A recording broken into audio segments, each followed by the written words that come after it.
Merci beaucoup, merci pour l'invitation, merci pour le moment que vous vous accordez ensemble pour prendre le temps de comprendre le temps, qui est peut-être le prolégomène, les mots avant le discours qu'il est nécessaire de faire à chaque fois qu'on parle de maintenant. Merci aussi de le faire au mois d'automne, même si on m'a dit que la semaine dernière, pour vous, c'était plutôt déjà l'hiver. D'ailleurs, pour nous, dans l'entièreté de la planète, on sent que c'est déjà un peu l'hiver. Winter is coming, pour sûr, et il se rapproche. Pourquoi l'automne ? Parce que c'est un moment, l'automne, une saison, dans laquelle c'est peut-être la seule saison où quand on voit les choses mourir, on n'est pas triste. Pourquoi ? Parce qu'on a confiance et conscience que le printemps va arriver. Et que même c'est constitutif de la naissance du printemps que d'avoir l'automne. On sait aussi qu'entre l'automne, l'apoptose, comme on dit scientifiquement, et le printemps, il y a justement l'hiver, et qu'il va falloir le traverser. Et en fait, c'est un peu une analogie du monde dans lequel on est. Winter is coming, pour sûr. Et on a d'autres choix que de le traverser. Par contre, on a le choix de l'énergie avec laquelle on va traverser l'hiver. C'est un peu ça qu'on fait à l'Institut des Futurs Souhaitables, qui porte sur elle un peu son ambition. On imagine demain avec un prisme particulier qui serait un demain qui donne envie d'aller vers lui. C'est pas le demain le plus hésité dans les médias, dans le monde politique ou dans le monde économique. Depuis toujours, on a l'idée que demain est une érosion du présent. Ça n'a pas toujours été le cas. À la fin du 19e siècle, dans la belle époque, la bien nommée, tout le monde pensait que demain était nécessairement meilleur qu'aujourd'hui. C'est plus le cas aujourd'hui. Il y a quelque chose qui s'est mis dans nos têtes. Et de ça, peut-être en avoir conscience, c'est déjà une chose, et peut-être décoloniser l'imaginaire est une voie de salut. Alors, nous, on donne au débat public une bonne nouvelle à travers notre université populaire libre, ouverte et gratuite. Demain sera profondément ce que l'on va en faire. Ceux qui vous disent l'inverse, les bien nommés justement par Glover en introduction, eh bien, c'est qu'ils ont peut-être un agenda pour eux et certainement peut-être pour nous. Et puis, j'ai aussi l'immense honneur et le bonheur de faire un podcast qui s'appelle « Dites à l'avenir que nous arrivons » et je reçois des personnes en qui j'ai confiance. Et pour moi, la confiance, c'est le pharmacone de l'époque. On crève de ne plus avoir confiance en quiconque ou en quoi que ce soit et à chaque fois qu'on trouve confiance en quelque chose ou en quelqu'un, on gagne des points de vie. Et puis, vous l'avez vu, je suis historien, prospectiviste, je raconte des histoires du passé, de l'avenir, avec une telle gourmandise que j'en ai même fait un cabinet de curiosité du futur. Pourquoi ? Parce qu'il y a 500 ans, dans un autre temps de métamorphose majeure, le genre de métamorphose qui fait qu'on est encore les filles et les fils de la Renaissance, ils ont eu besoin, ils ont eu envie de créer un lieu secret, sacré, où ils pouvaient parler de choses que la doxa n'autorisait pas même de penser. Il est peut-être temps, comme ces espaces aujourd'hui, de créer des temps hors temps pour imaginer demain à l'aune d'autre chose que ce qui nous est produit à longueur de temps et à longueur de discours. Alors ça, c'est pour moi. Mais moi, j'aimerais bien savoir, vous, qui vous êtes, pour prendre le temps, justement, pour comprendre le temps. Et si on veut bien mettre un peu la lumière dans la salle pour se voir, nous, les humains entre nous, et si vous voulez bien, si la réponse est oui à ma question, vous levez, j'aurai une humeur générale de la salle. Ça vous va ? Vous avez compris la consigne ?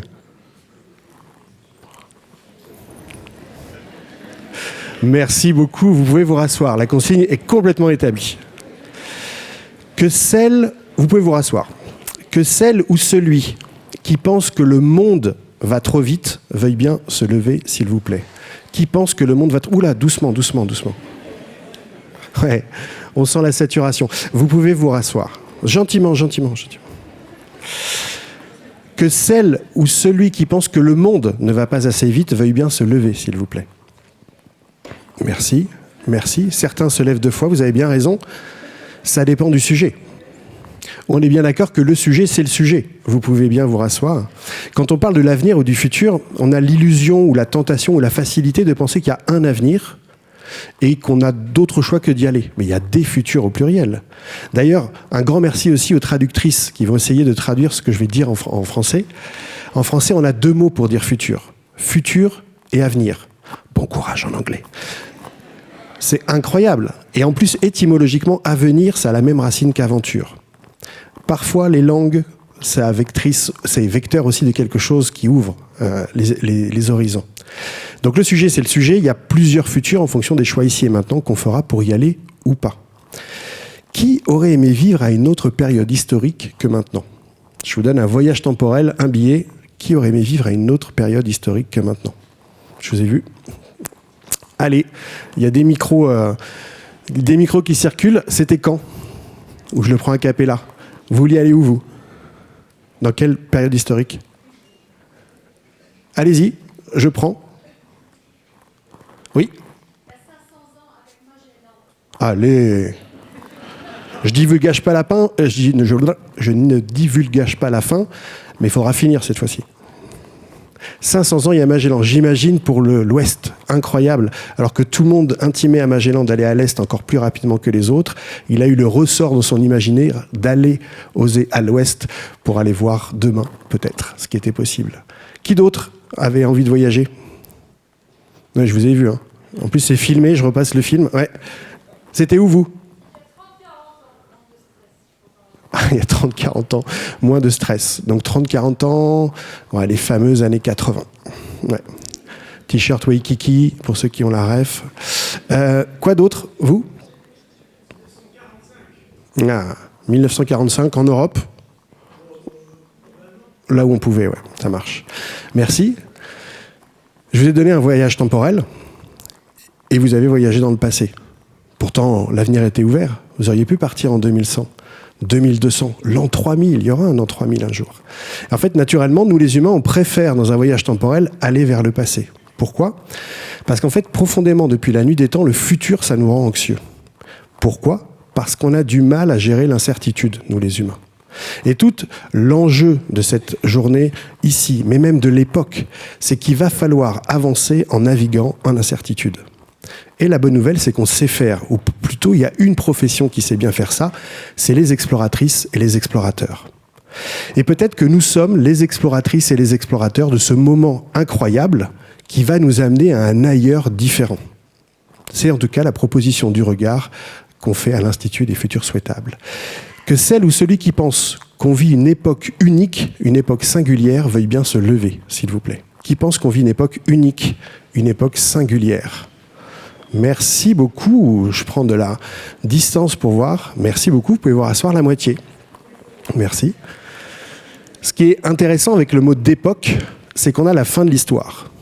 Époquer, en grec, ça veut dire parenthèse. Ça s'ouvre et ça se ferme. Et il y a quelque chose qui est en train de se fermer. Il y a une époque, une période historique qui va être fermée, qui va être nommée. Et dans les livres d'histoire du futur, on aura même le nom de la période et le nom de la période dans laquelle on va continuer nos vies. Vous savez que le nom n'a pas de l'époque, là, actuellement, n'a pas de nom. On a essayé de lui donner un nom, l'Anthropocène. Typiquement, le beau nom qu'a trouvé François dans son livre, l'Atlas de l'Anthropocène.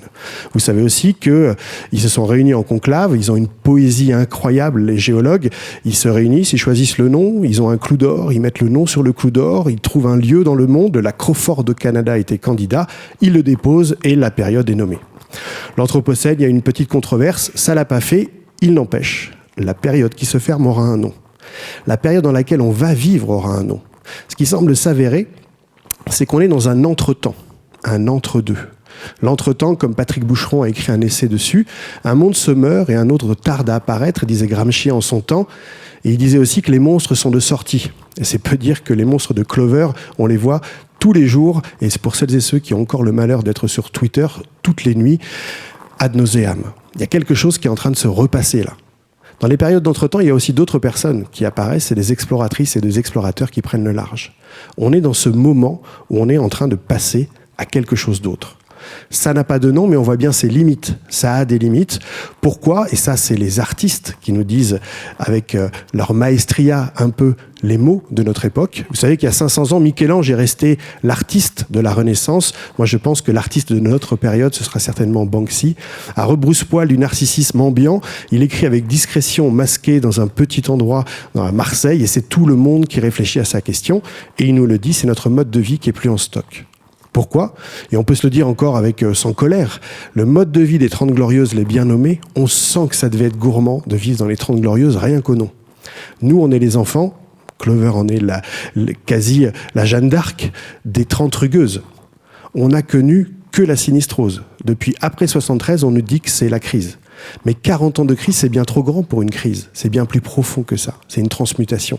C'est une transformation, c'est une métamorphose, peut-être. Et donc, Banksy nous le dit, notre mode de vie n'est plus en stock. Les 30 Glorieuses, ça n'a pas été pour tout le monde. C'est pour 450 millions d'individus, Europe de l'Ouest, Nord-Amérique, qui avaient à disposition l'entièreté d'une planète pour alimenter un système gourmand en matériel. On se le dit, si on est 9 milliards à jouer à ce jeu-là et qu'on n'a pas quintuplé les ressources, on peut se le dire sans colère, mathématiquement, ce n'est pas possible de jouer au jeu des 30 Glorieuses avec 9 milliards d'individus dans une planète finie. Donc il va falloir changer de modèle économique et avec lui de modèle de développement. Alors la bonne nouvelle, c'est l'historien qui parle, c'est qu'on l'a déjà fait ça, de changer de mode de développement. Pas à chaque génération. Et quand on l'a fait, ça a pris du temps. Et c'était dur. Mais la révolution industrielle, si elle est révolution dans notre imaginaire historique, c'est bien qu'il y a eu quelque chose de transformateur. On a remplacé la force de la motricité de l'esclavage par la force de la machine. Charbon, puis pétrole. Et puis on a annihilé l'esclavage. L'esclavage, on en rêvait à la fin du XVIIIe d'annihiler l'esclavage. On voulait le supprimer. Dans le mouvement libératoire qui est né au zénith de la philosophie des Lumières, on voulait abolir l'esclavage. Et le monde économique est arrivé en disant si on abolit l'esclavage, notre économie tombe. Et on l'a cru. Et on a remis l'esclavage. Et c'est 50 ans plus tard, Victor Schœlcher, qui veut émanciper encore une fois l'être humain, qui dit on ne peut pas penser l'être humain un et unique en ayant encore de l'esclavage dans les colonies, il faut abolir l'esclavage. Le monde économique revient et dit, si on abolit l'esclavage, notre économie tombe. Et là, il dit, il va falloir changer de mode de développement. Et c'est ce qu'on a fait. Je pense qu'on est à ce moment-là de notre histoire commune, il va falloir abolir l'esclavage qu'on fait, non pas sur les humains, mais sur la nature. Ça fait des centaines de milliers d'années que la nature, on la croit abondante, infinie, à notre service, on en est maître et possesseur. Et en plus, elle n'est pas rancunière par rapport à la pollution qu'on lui met avec notre activité économique très polluante. Et on voit que nous sommes nature, nous sommes vivants, et que ça nous revient justement en effet boomerang. Nous sommes dans ce moment où il va falloir avoir le courage de dire on va faire un autre mode de développement. Alors, on le sent bien qu'il faut bouger. On le sent bien qu'il y a même plus de risques à pas bouger qu'à bouger. Par contre, on est désorienté. On est désemparé. On ne sait pas par où commencer, tellement tout à minima est à introspecter. Eh bien, la prospective, cette indiscipline intellectuelle que j'ai l'immense bonheur de perdurer depuis ces années 50 du XXe siècle, où ce monsieur Gaston Berger l'a mise en place, c'est une philosophie de l'action. Entendez bien, l'action, c'est la finalité, et la philosophie, c'est le moyen. Et pour lui, c'était un moyen d'éclairer les décideuses et les décideurs à l'aune des conséquences de leur choix. Pour lui, c'était voir loin, voir large, voir profond, penser à l'humain, on dirait maintenant, et prendre des risques. Et quand moi, je vois cette définition, je vois la définition justement de Magellan, d'une ou d'un capitaine de navire, de quelqu'un qui va devoir suivre son intuition pour oser aller à l'ouest alors que tout le monde l'intime d'aller à l'est encore plus rapidement que les autres. Ça, c'est une attitude. Et si elle est bien faite, cette attitude, la conséquence, c'est que ça libère le présent. La grande vertu de faire un détour par l'avenir, c'est qu'en ouvrant les futurs, on libère le présent et il est urgent de libérer le présent. Alors, c'est peu dire si le futur est colonisé. Depuis 50 ans, vous avez vu des films représentant le futur toujours de la même manière. C'est sombre. Ils rajoutent encore de l'obstruction, du sable, du smog, de l'érosion. On est sûr de ne pas se voir à 1 mètre. Il y a un game over généralisé pour l'environnement. Il n'y en a plus ou alors il est sous cloche comme un trésor. Et le seul îlot d'espoir qui vous reste à 2/3 du film, c'est quoi ? L'amour. D'un homme et d'une femme et d'une femme, d'un homme, d'une femme, d'un trouble. Vous choisissez la combinaison qui vous plaît au moment où vous le regardez.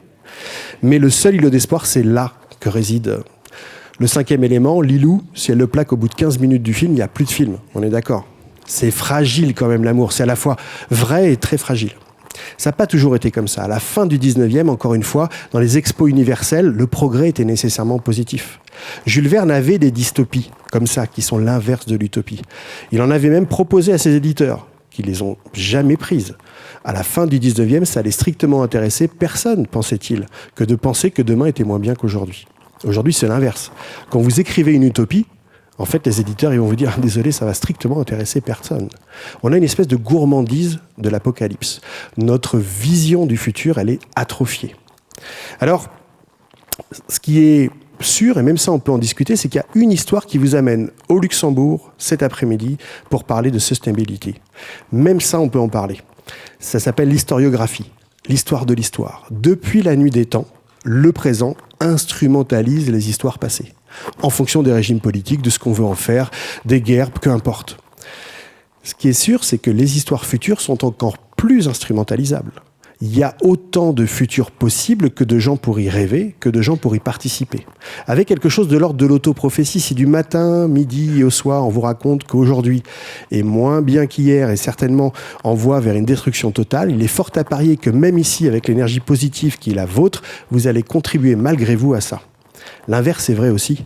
Si plutôt que de dire on est en multicrise, on se dit qu'on est dans une aventure incroyable, que rarement les humains, de leurs yeux vus, ont pu participer à quelque chose d'aussi transformateur, ça donne un allant pour dépasser l'impossible, qui est un peu la question du moment. Comment on va dépasser l'impossible?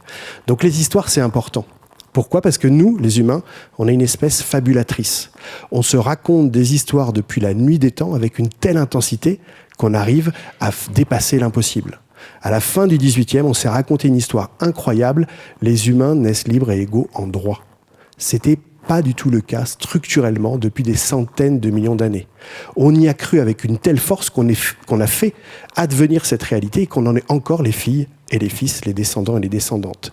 Et donc en filigrane de votre bon après-midi aujourd'hui, mais de l'époque en général, c'est quelle histoire on se raconte pour quelle trajectoire? C'est quoi l'histoire qui va nous transporter vers un demain qu'on saura construire ensemble, qui est bien le propos des utopies. Alors, moi je pense qu'on n'est pas en polycrise. Parce qu'encore une fois, 40 ans de crise dans tous les domaines, c'est trop important pour que ce soit une crise. 2 générations qui se pensent sacrifiées, c'est bien trop long. Encore une fois, on est les enfants des 30 rugueuses. On n'a connu que ça. C'est bien plus intense que ça. Je pense que c'est une métamorphose, voire une nouvelle renaissance. Pour ceux qui ont la rêve, c'est les Tortues Ninja pour de vrai. Dans cette nouvelle renaissance, à la différence d'il y a 500 ans, où ils ne se sentaient pas en renaissance, le temps de la renaissance, ils se sentaient justement en polycrise. C'était les crises culturelles, on était en train de transformer les certitudes scientifiques qu'on avait appris génération après génération. Et ce qui a été le plus transformateur à la Renaissance d'il y a 500 ans, c'est qu'ils ont retrouvé, via les Arabes qui les avaient copiés, des manuscrits grecs qu'on avait oubliés. Et ils ont remis des nouvelles lunettes pour revoir ce qu'ils avaient pris l'habitude de faire. C'était ça, le truc le plus transformateur. Moi, je pense qu'on est dans une nouvelle Renaissance. On a cette violence constitutive des métamorphoses, et pour autant, on en a conscience, et donc on peut y participer. On peut participer le temps de nos vies à une nouvelle Renaissance. Ce qui est assez incroyable. Et si c'est avéré que c'est une nouvelle renaissance, j'ai même un nom candidat pour l'époque, ça pourrait être la grande métamorphose. En fait, on a le choix de répondre à une question que nos petits-enfants vont nous poser. Ils vont nous dire à un moment donné, papy, mamie, t'as fait quoi toi dans la grande métamorphose? Et ce qui est bouleversant, c'est qu'on a le choix de la réponse actuellement. Donc il y a quelque chose là qui est unique dans l'histoire de l'humanité. Nous sommes peut-être dans une nouvelle renaissance. Et si on fait encore l'analogie, ce qui à mon avis est le plus transformateur en ce moment, c'est que nous aussi on remet des nouvelles lunettes pour voir le monde différemment. On remet les lunettes du vivant. Je pense que dans notre nouvelle renaissance, ce qu'on redécouvre, c'est les lois du vivant. Le genre de choses qu'on a mis de côté il y a 500 ans, on s'est séparé de la nature. Le genre de choses que des peuples racines, eux, n'ont pas cessé de faire. C'est bien pour ça d'ailleurs qu'ils sont de nouveau conseillés au niveau international pour retrouver un peu la symbiose qui nous manque avec le vivant. Et il y a quelque chose de bouleversant avec le vivant, c'est qu'il n'y a pas les mêmes règles que la physique et la chimie. Regardez d'ailleurs dans notre étymologie en français comment on est en train de transmuter. Regardez comment, Pierre Rabhi le disait sur scène, on travaille tous dans des boîtes, des petites, des grandes boîtes. Pour aller s'amuser, on y va en boîte, dans sa caisse. Et en plus, on magnifie les startups qui sont incubées. C'est-à-dire si la boîte nous structure. C'est pour ça que quand on veut être out of the box, faire un pas de côté, c'est plutôt urgent. Mais regardez aussi dans vos boîtes, justement, comment vous commencez à travailler en écosystème, que vous avez un ADN du projet.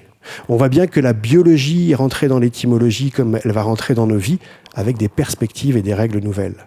En 3,6 milliards de recherche et développement que représente la nature, on le voit bien. Quand il y a de l'abondance, il y en a de temps en temps, la compétition est un facteur d'évolution.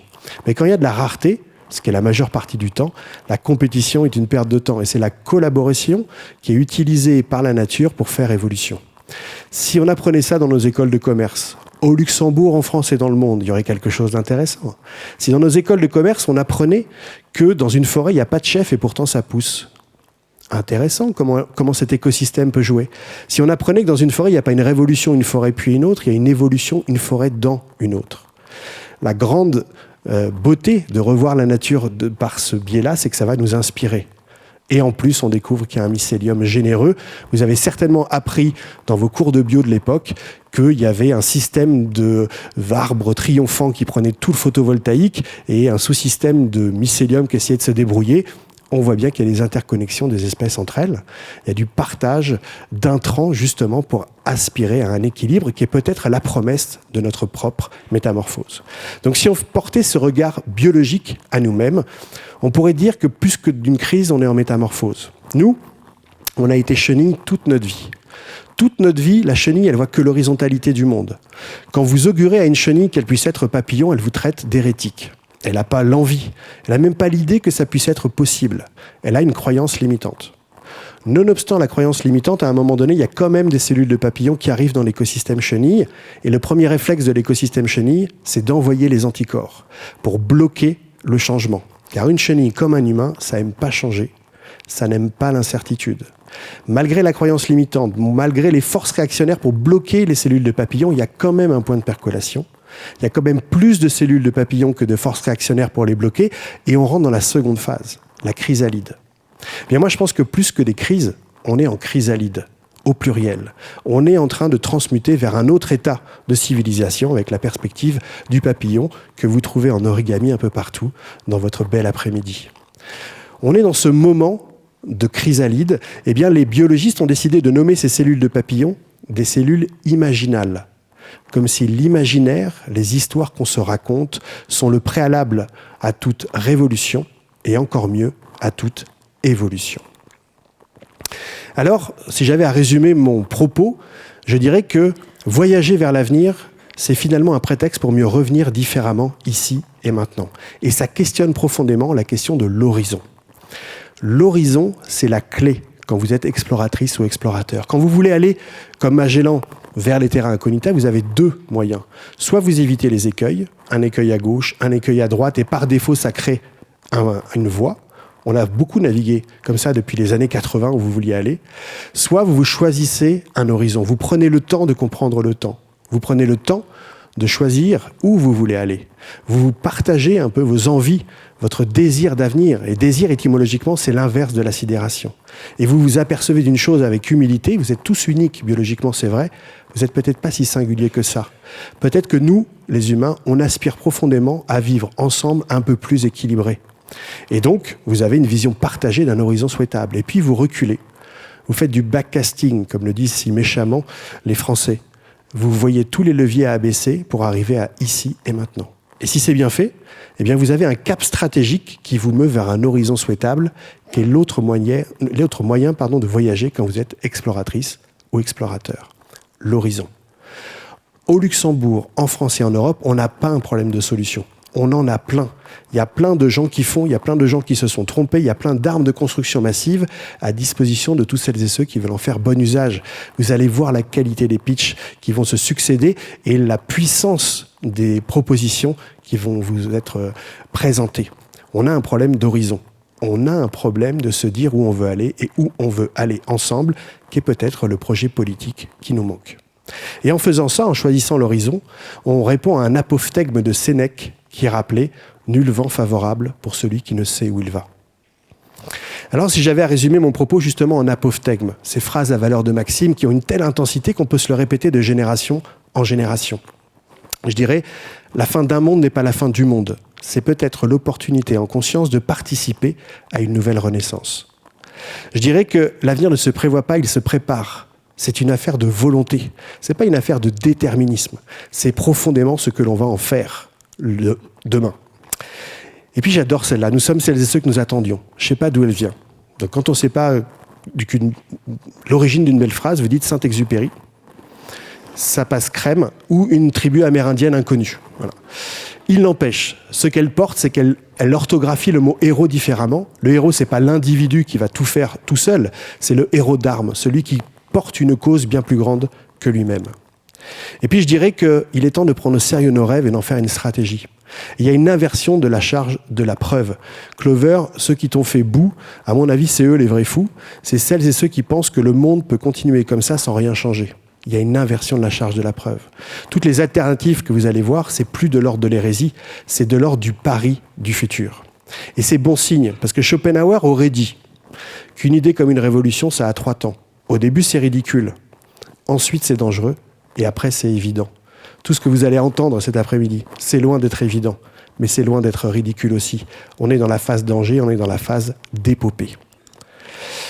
Et puis, si on était dans cette phase d'épopée, et je le pense qu'on est dans une nouvelle renaissance, je pense qu'on est dans une grande métamorphose, nous pourrions être les chevaleresses et les chevaliers de cette grande métamorphose. Et si nous étions les chevaleresses et les chevaliers, notre devise pourrait être « à cœur vaillant, rien d'impossible ». Mais à cœur écrit à la sauce de maintenant. Et j'aimerais dépasser de 30 secondes, pour le coup, puisque là j'ai mon timing. J'ai eu une discussion avec Marie-Hélène hier soir, qui m'a fait penser à un truc. On est dans des temps quand même de tension, dans des temps un peu martial, bellicistes.